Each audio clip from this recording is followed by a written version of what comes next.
अपने सबसे खास से धोखा खाने के बाद लोग चाहकर भी किसी पर संपूर्ण प्रतिशत भरोसा नहीं कर पाते। यही सत्य है। मनुष्य का जीवन केवल उसके कर्मों पर चलता है। जैसा कर्म होता है वैसा उसका जीवन होता है। भगवान श्री कृष्ण जी कहते हैं कि हमें किसी से भी अंधा प्यार नहीं करना चाहिए। हमारा किसी के प्रति अंधा प्यार हमें कभी भी आगे बढ़ने नहीं देता। अधिक प्रेम भी व्यक्ति को बुद्धिहीन कर देता है।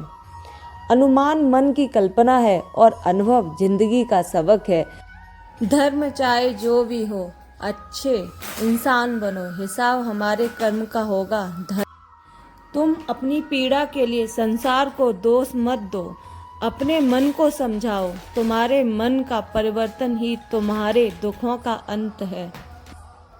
किसी दूसरे के जीवन के साथ पूर्ण रूप से जीने से अच्छा है कि हम अपने समय के भाग्य के अनुसार अपूर्ण जिएं। जीवन को भगवान से जोड़ दो, सब भगवान पर छोड़ दो।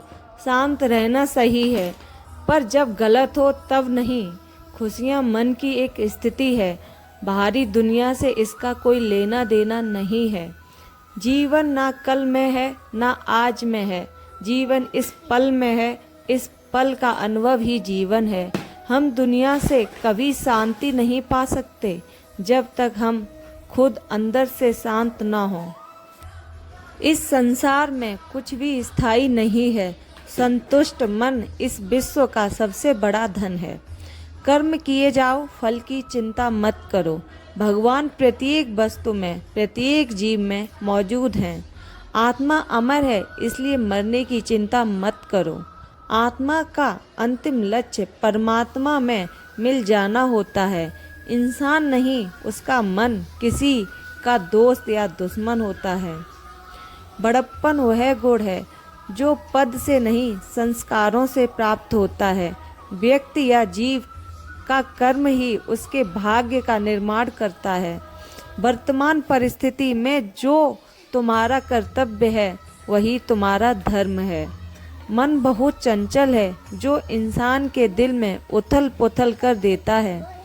जब वे अपने कार्य में आनंद खोज लेते हैं तब वे पूर्णता प्राप्त करते हैं। आपके कर्म ही आपकी पहचान है, वरना एक नाम के हजारों इंसान हैं। धर्म केवल कर्म से होता है, कर्म के बिना धर्म की कोई परिभाषा ही नहीं है। अहंकार करने पर इंसान की प्रतिष्ठा, वंश, वैभव तीनों की समाप्ति हो जाते हैं। जीवन में कभी भी किसी से अपनी तुलना मत कीजिए। आप जैसे हैं सब श्रेष्ठ हैं।